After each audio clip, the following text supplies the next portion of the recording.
Hello ಸ್ನೇಹಿತರೆ, ಎಲ್ಲರಿಗೂ ವಿಜಯ ಜ್ಞಾನ ಸುಂದರ ಶಾಲೆಗೆ ಸ್ವಾಗತ ಸುಸ್ವಾಗತ. ಇವತ್ತಿನ ಕನ್ನಡ ವ್ಯಾಕರಣ ದರ್ಪಣ ಸರಣಿಯಲ್ಲಿ ನಾವೇನ್ ಮಾಡೋಣ ಅಂತಂದ್ರ ಸಮಾಸಗಳ ಬಗ್ಗೆ ಅಧ್ಯಯನವನ್ನ ಮಾಡೋಣಂತ.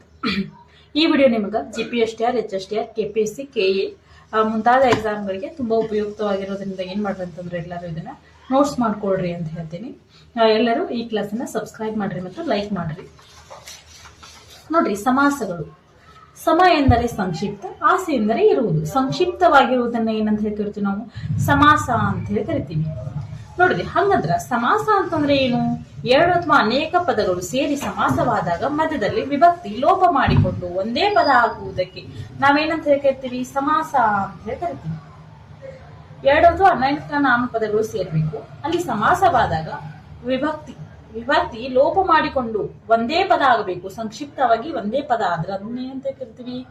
ಸಮಾಸ ಅಂತ ಹೇಳಿ ಕರಿತೀವಿ. ನೋಡ್ರಿ, ಉದಾಹರಣೆಗೆ ಬೆಟ್ಟದಾವರೆ, ಬೆಟ್ಟದ ಪ್ಲಸ್ ತಾವರೆ. ಬೆಟ್ಟ ತಾವರೆ ಅನ್ನೋದೇನದು? ಹೆಸರನ್ನ ಸೂಚಿಸುವ ಪದಗಳಿಗೆ ನಾಮಪದಗಳಂತ ಹೇಳಿ ಕರಿತೀವಿ ನಾವು. ಮುಂದೆ ನಾವು ಸಮಾಸಗಳೇನಾದ್ರೂ ನೋಡ್ಕೊಂತ ಹೋದ್ರ ಅಲ್ಲಿ ನಾಮಪದಗಳು ಅಂತ ಹೇಳಿ ಬರ್ತಾವ.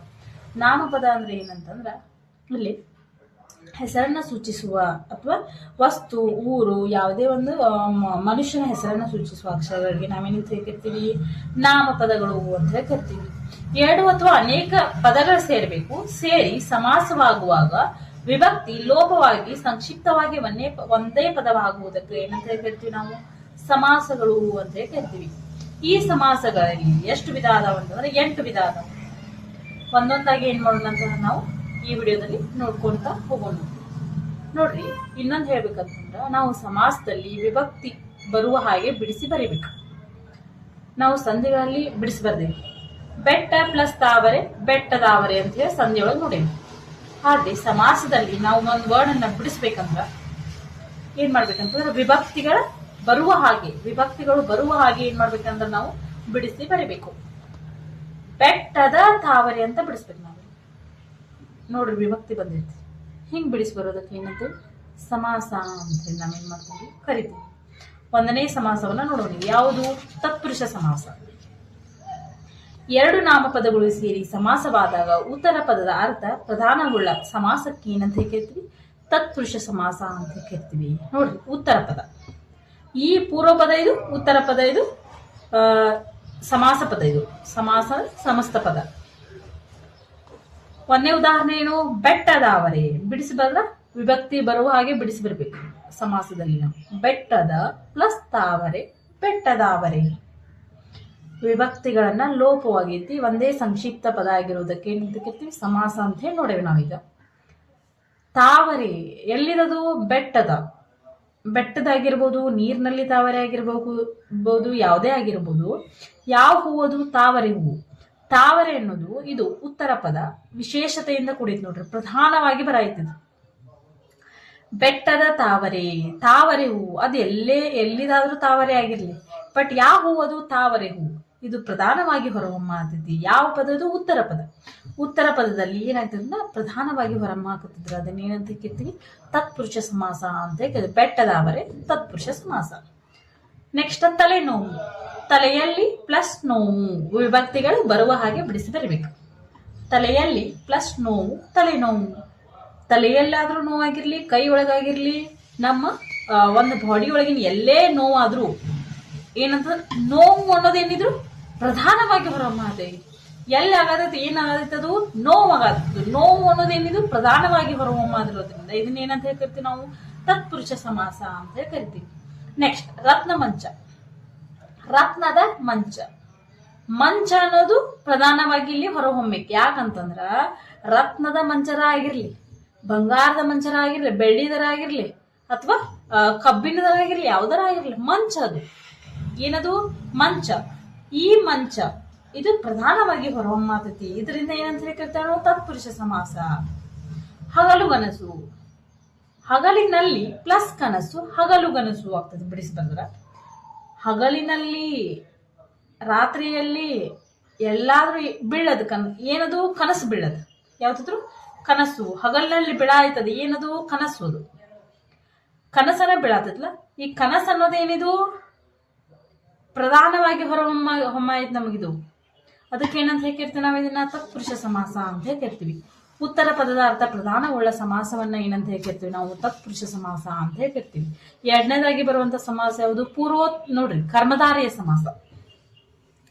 ಕರ್ಮಧಾರೆಯ ಸಮಾಸ ಅಂತಂದ್ರೆ ಪೂರ್ವೋತ್ತರ ಪದಗಳು ಲಿಂಗ ವಚನ ವಿಭಕ್ತಿಗಳಿಗೆ ಸಮವಾಗಿದ್ದು ವಿಶೇಷ ಸಂಬಂಧದಿಂದ ಕೂಡಿ ಆಗುವ ಸಮಾಸವನ್ನ ಏನಂತ ಹೇಳಿ ಕರಿತೀವಿ ನಾವು? ಕರ್ಮಧಾರೆಯ ಸಮಾಸ ಅಂತ ಹೇಳಿ ಕರಿತೀವಿ. ನೋಡ್ರಿ, ವಸ್ತುಗಳ ಗುಣ ಸ್ವಭಾವವನ್ನ ತಿಳಿಸ್ಬೇಕ ಸಮಾಸ. ಒಂದು ವಸ್ತು ಹೆಂಗೈತಿ, ಚಂದ ಐತು.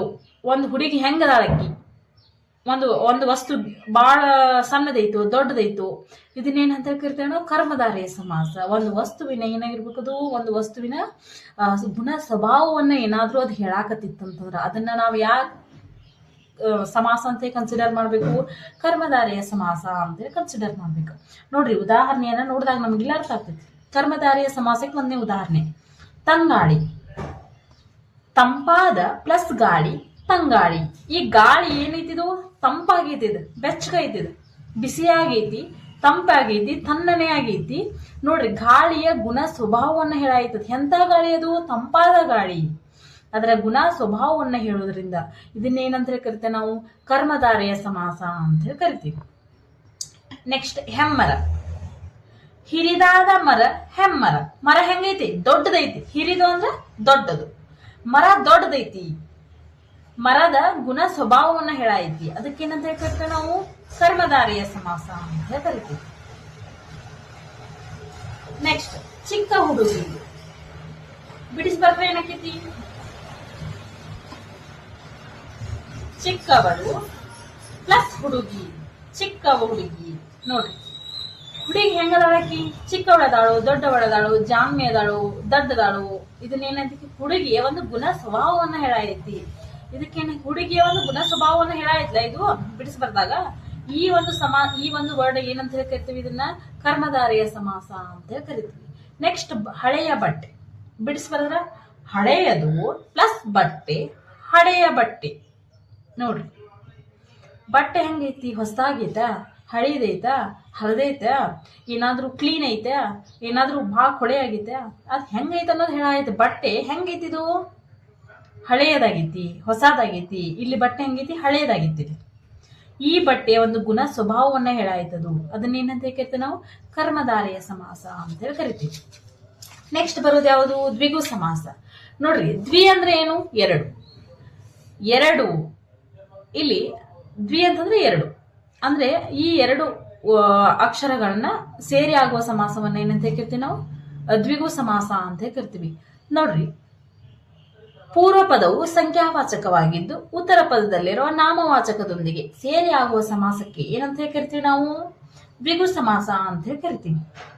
ಇಲ್ಲಿ ಪೂರ್ವ ಪದ ಏನಾಗಿರ್ಬೇಕಂತ? ಸಂಖ್ಯಾವಾಚಕ ಆಗಿರ್ಬೇಕು ಅಂತ. ಸಂಖ್ಯಾವಾಚಕಗಳು ಯಾವುವು? 1, 2, 3, 4, 5, 6, 7, 8, 9. ಇವುಗಳಿಗೆ ಏನಂತೇವಿ? ಸಂಖ್ಯಾವಾಚಕಗಳು ಅಂತ ಹೇಳ್ತೀವಿ. ಅದು ಪೂರ್ವ ಪದ ಏನಾದ್ರೂ ಸಂಖ್ಯಾವಾಚಕ ಆಗಿರಬೇಕು. ಉತ್ತರ ಪದದಲ್ಲಿ ನಾಮವಾಚಕಗಳು ಬಂದೇ ಬರ್ತಾವು. ಇವುಗಳು ಎರಡೂ ಕೂಡಿ ಆಗುವ ಸಮಾಸಕ್ಕೆ ಏನಂತ ಹೇಳ್ತೀವಿ ನಾವು? ದ್ವಿಗು ಸಮಾಸ ಅಂತ ಹೇಳಿ ಕರಿತೀವಿ. ಉದಾಹರಣೆಯನ್ನ ನೋಡಿದಾಗ ನಮ್ಗೆ ಅರ್ಥ ಆಗ್ತೈತಿ. ಈಗ ಗಾಲಿ, ಎರಡು ಪ್ಲಸ್ ಗಾಲಿ. ಗಾಲಿಗಳು ಎಷ್ಟದಾವು? ಎರಡದಾವ ಅಂತ ಅರ್ಥವನ್ನು ನೀಡ್ತೈತಿ. ಪೂರ್ವ ಪದ, ಇದು ಉತ್ತರ ಪದ. ಪೂರ್ವ ಪದದಲ್ಲಿ ಸಂಖ್ಯಾವಾಚಕಗಳು ಬರ್ಬೇಕಂತ ಹೇಳ್ಯಾರ ಅವ್ರು ನಮಗೆ ರೂಲ್ಸ್. ಅದು ಪೂರ್ವ ಪದದಲ್ಲಿ ಎರಡು ಸಂಖ್ಯಾವಾಚಕ ಬಂದ್ರ ಅದ್ಯಾವುದು ಸಮಾಸ? ದ್ವಿಗು ಸಮಾಸ. ಸಿಂಪಲ್. ಎಷ್ಟದಾವ ಗಾಲಿಗಳು? ಎರಡದಾವ. ಗಾಲಿ ಅನ್ನೋದು ನಾಮವಾಚಕ. ಎರಡು ಸೇರಿ ಇಗ್ಗಾಲಿ ಆಗಾಯ್ತು. ಇದನ್ನೇನಂತ ಹೇಳ್ತೀವಿ ನಾವು? ದ್ವಿಗು ಸಮಾಸ ಅಂತ ಕರಿತೀವಿ. ನೆಕ್ಸ್ಟ್, ಮುಮ್ಮಡಿ. 3 ಪ್ಲಸ್ ಮಡಿ, ಮುಮ್ಮಡಿ. ಇದು ಪೂರ್ವ ಪದ, ಇದು ಉತ್ತರ ಪದ. ಪೂರ್ವ ಪದದಲ್ಲಿ 3 ಬಂತ ಅಂತಂದ್ರೆ ನಾವ್ ಏನ್ ಕನ್ಸಿಡರ್ ಮಾಡ್ಬೇಕು? ದ್ವಿಗು ಸಮಾಸ ಅಂತ ಕನ್ಸಿಡರ್ ಮಾಡ್ಬೇಕು. 3 ಪ್ಲಸ್ ಮಡಿ. ಮಡಿ ಅಂದ್ರೆ ನಾಮವಾಚಕ. 3 ಮಡಿ ಇದ್ದು ಮುಮ್ಮಡಿ ಆಯ್ತು. ಒಂದು ಸಂಖ್ಯಾವಾಚಕ ಮತ್ತು ನಾಮವಾಚಕ ಸೇರಿ ಆಗುವಂತ ಸಮಾಸಕ್ಕೆ ಏನಂತ ಹೇಳಿ ಕರಿತೀವಿ ನಾವು? ದ್ವಿಗು ಸಮಾಸ ಅಂತ ಹೇಳಿ ಓದಿ. ನೆಕ್ಸ್ಟ್, ಮುಕ್ಕಣ್ಣು. ಮುಕ್ಕಣ್ಣು ಅಂತಂದ್ರ 3 ಕಣ್ಣು, ಮುಕ್ಕಣ್ಣು ಆಯ್ತು. ಪೂರ್ವ ಪದದಲ್ಲಿ ಸಂಖ್ಯಾವಾಚಕ ಬಂತು 3 ಅನ್ನೋದು. ಇದು ಅಂದ್ರೆ ಯಾವ ಸಮಾಸ ಅಂತ ಕನ್ಸಿಡರ್ ಮಾಡ್ಬೇಕು ನಾವು? ದ್ವಿಗು ಸಮಾಸ ಅಂತ ಹೇಳಿ ಮಾಡ್ಬೇಕು. ನೆಕ್ಸ್ಟ್, ಒಗ್ಗಟ್ಟು. 1 ಬಿಡಿಸ್ಬರ್ದಾಗ ಏನಕ್ಕೈತಿ? 1 ಪ್ಲಸ್ ಕಟ್ಟು, ಒಗ್ಗಟ್ಟು ಆಗ್ತೈತಿ. ಪೂರ್ವ ಪದ, ಇದು ಉತ್ತರ ಪದ. ನಮ್ಮ ರೂಲ್ಸ್ ಏನೈತಿ? ಪೂರ್ವ ಪದದಲ್ಲಿ ಏನ್ ಬರ್ಬೇಕಂತ ಸಂಖ್ಯಾವಾಚಕ ಬರ್ಬೇಕಂತ. ಸಂಖ್ಯಾವಾಚಕ ಬಂದೈತಿ ಒಂದಂತ ಹೇಳಿ ಅಂದ್ರೆ ಯಾವ ಸಮಾಸ ಅದು? ದ್ವಿಗು ಸಮಾಸ.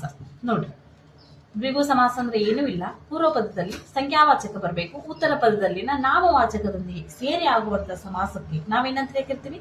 ದ್ವಿಗು ಸಮಾಸ ಅಂತ ಹೇಳಿ ಕರಿತೀವಿ. ನೋಡ್ರಿ, ದ್ವಿಗು ಸಮಾಸ ಆದ ನಂತರ ನಾನು ಬಹುರ್ವೀಹಿ ಸಮಾಸವನ್ನ ನಿಮ್ಮ ತಗೊಂಡೀನಿ. ಯಾಕಂದ್ರ ಇಲ್ಲಿ ಸ್ವಲ್ಪ ಒಂದು ಎಕ್ಸಾಮ್ಗಳಲ್ಲಿ ಪ್ರತಿ ಬಾರಿ ಅದನ್ನ ಕೇಳ್ತಾರೆ ಎಕ್ಸಾಂಪಲ್. ಎರಡು ಕನ್ಫ್ಯೂಸ್ ಆಗೋದ್ ಬೇಡ ಅಂತ ಹೇಳಿ ನಾ ಏನ್ ಮಾಡೇನಿ ಅಂತಂದ್ರೆ ಇಲ್ಲಿ ಬಹುರ್ವೀಹಿ ಸಮಾಸವನ್ನ ತಗೊಂಡೇನಿ. ಹೇಳ್ತೇನೆ ನಿಮಗ.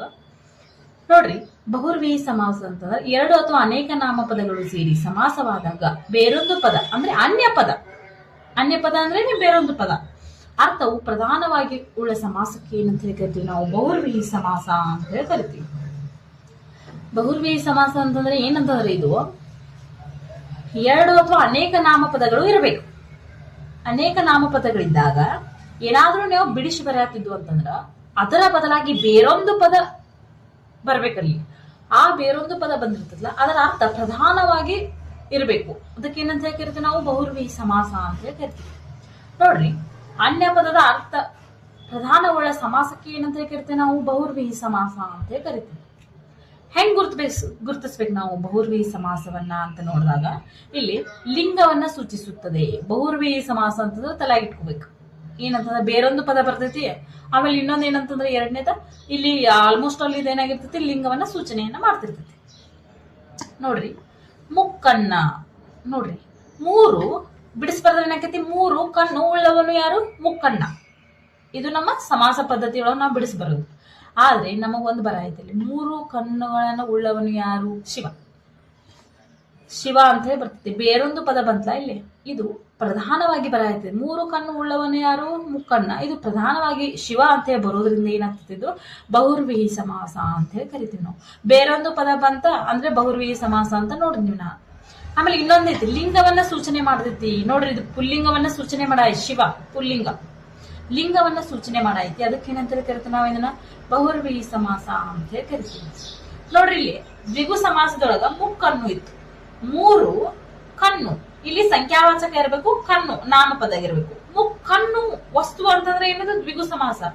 ಇಲ್ಲಿ ಲಿಂಗವನ್ನ ಏನಾದ್ರೂ ಉಳ್ಳವನು ಅಂತ ಹೇಳಿ ಲಿಂಗವನ್ನ ತೋರ್ಸಾಕತ್ತಿದ್ರೆ ಅದು ಬಹುರ್ವೀಹಿ ಸಮಾಸ ಅಂತ ಹೇಳಿ ಕರಿತೀವಿ. ನೆಕ್ಸ್ಟ್ ದಶಾನನ. ಆನನ ಅಂದ್ರ ತಲೆ, ದಶ ಅಂದ್ರ 10. 10 ತಲೆಗಳನ್ನ ಉಳ್ಳವನು ಯಾರು? ರಾವಣ. ಬೇರೊಂದು ಪದ ಬರಾಯ್ತು ರಾವಣ. ಇದು ಪ್ರಧಾನವಾಗಿ ಇಲ್ಲಿ ಬರೋದ್ರಿಂದ ಏನಂತ ಹೇಳಿ ಕರಿತೀವಿ ನಾವು? ಇದನ್ನ ಬಹುರ್ವೀಹಿ ಸಮಾಸ ಅಂತ ಹೇಳಿ ಕರಿತೀವಿ. ಇನ್ನೊಂದು ನೆಕ್ಸ್ಟ್ ಚಕ್ರಪಾಣಿ. ಚಕ್ರ ಪಾಣಿ ಅಂದ್ರೆ ಕೈ. ಚಕ್ರವನ್ನ ಪಾಣಿಯಲ್ಲಿ ಹಿಡಿದವನು ಯಾರು? ಚಕ್ರಪಾಣಿ ಅಂತ ಹೇಳಿ ಆಗ್ತದೆ. ಇದು ಬಿಡಿಸಿ ಬರ್ತಾರ. ಚಕ್ರವನ್ನ ಪಾಣಿಯಲ್ಲಿ ಉಳ್ಳವನು ಚಕ್ರಪಾಣಿ ಅಂತ ಹೇಳಿ ಆಗ್ತೈತಿ. ಆದ್ರೆ ನಮ್ಮ ತಲೆಯೊಳಗ ಚಕ್ರವನ್ನ ಹಿಡಿದವನು ಯಾರು? ವಿಷ್ಣು ಅಥವಾ ಕೃಷ್ಣ. ವಿಷ್ಣುವನ್ನ ತಗೊಂಡ್ರ ಇಲ್ಲಿ ಏನಾಗ್ತದೆ? ಬೇರೊಂದು ಪದ ಬರ್ತೈತಿ. ಇದು ಪ್ರಧಾನವಾಗಿ ಬರಾಯ್ತಲ್ಲ, ನಮ್ಗೆ ನೆನಪಾಗಾಯ್ತು. ಪ್ರಧಾನವಾಗಿ ಚಕ್ರಪಾಣಿ ಅಂತಂದ್ರೆ ಯಾರು? ವಿಷ್ಣು.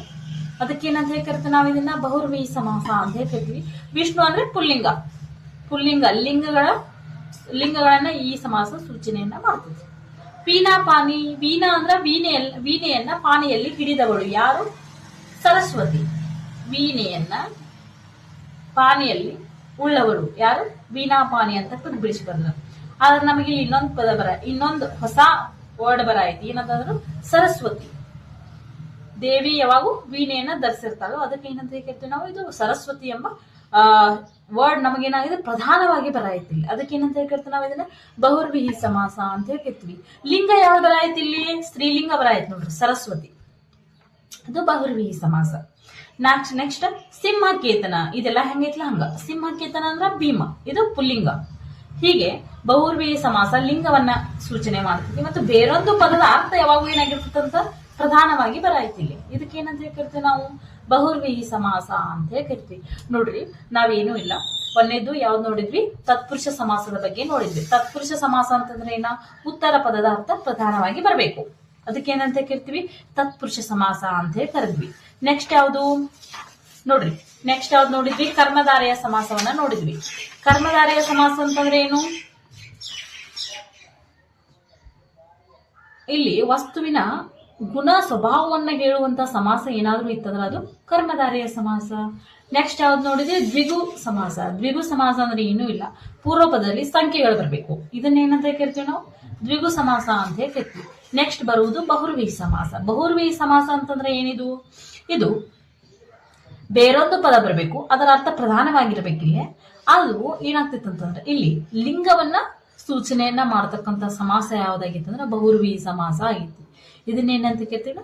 ಬಹುರ್ವಿ ಸಮಾಸ ಅಂತ ಕರಿತೀವಿ. ನೋಡ್ರಿ, ಈ ವಿಡಿಯೋದಲ್ಲಿ ನಾವೇನ್ ಮಾಡ್ವಿ ಅಂತಂದ್ರೆ 4 ಸಮಾಸಗಳ ಬಗ್ಗೆ ಸಂಪೂರ್ಣವಾಗಿ ವಿವರಣೆಯನ್ನ ಕೊಟ್ಟಿದ್ದೀನಿ. ಇನ್ನು 4 ಸಮಾಸಗಳದಾವು, ಅದನ್ನ ನೆಕ್ಸ್ಟ್ ವಿಡಿಯೋದಲ್ಲಿ ನೋಡೋಣ. ಎಲ್ಲರೂ ಧನ್ಯವಾದಗಳು.